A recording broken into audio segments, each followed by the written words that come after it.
True, the White House is in a bit of a feud with Amazon founder Jeff Bezos. It all started with this tweet from President Biden, in which he wrote that the wealthiest corporations should, quote, pay their fair share to bring down inflation. That prompted Bezos to weigh in, writing the president is conflating two separate issues and misleading the American people. The White House took issue with that assessment, with a spokesman saying, quote, it doesn't require a huge leap to figure out why Bezos would take issue with the president's comments. Joining us now, columnist and editor for the New York Times Deal Book and co-anchor of CNBC's Squawk Box, Andrew Ross Sorkin. Andrew, good to see you. This back and forth between the White House and Bezos doesn't really get us anywhere. Prices are still through the roof for everybody buying groceries and gas. But what did you make of the argument, at least, that Jeff Bezos is making? Well, it's a bit of a soap opera, and Jeff Bezos is not wrong in the following way. It is a different issue. Taxes would have a impact on inflation in the short term, but obviously taxes are a long-term issue. So the question of whether you want to have higher taxes on corporations, I think, is either a philosophical one or a long-term economic one. Is not something you would necessarily do simply to deal with inflation in the very, very short term. I also think that there's a couple of mixed messages in here and reasons for the back and forth.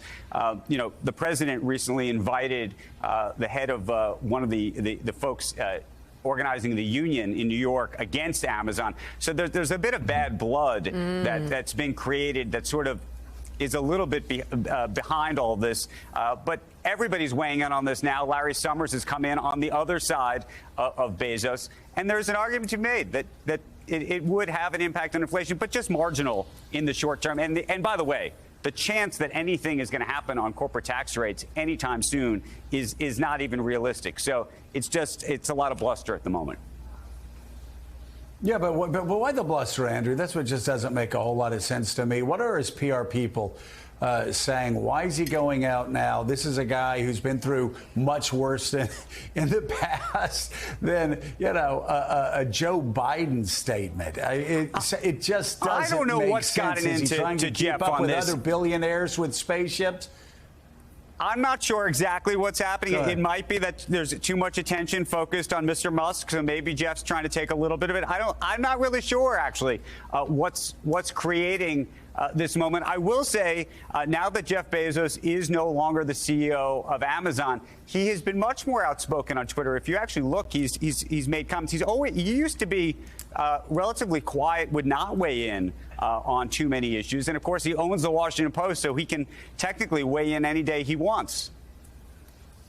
Nice. Now, by the way, if you are Jeff Bezos, looking at the years that Amazon in the past has paid 0% in corporate taxes, you might want to just keep quiet. Now, we talked about Elon Musk, and you just wonder whether Elon Musk all along has just been playing this Twitter thing for the headlines and just to poke and prod certain people, because it's not like Musk didn't know going into this that Twitter's had a problem with bots for a very long time. He's acting shocked now. Bots on Twitter?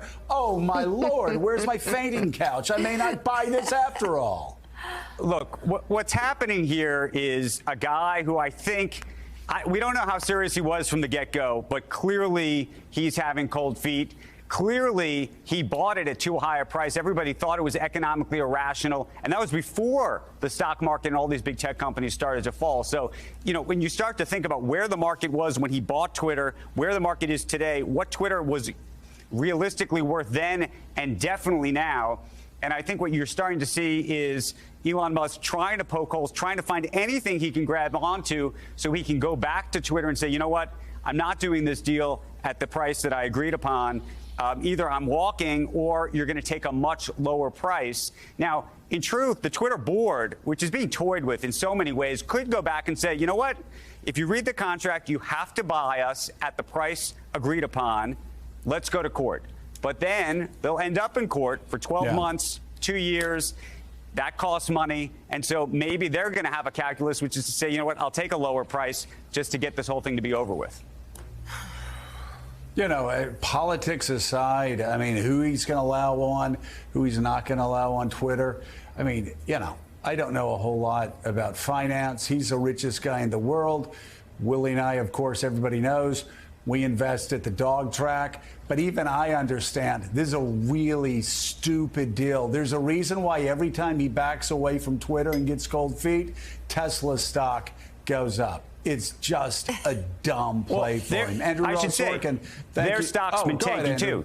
I was just going to say, Tesla has been tanking as well, and that's a big part of this. There are these margin loans, and if that stock continues to fall, he's got problems. There was a report out this morning that he may be trying to sell part of SpaceX again to fund Twitter. So there's a lot of pressures being put to bear here.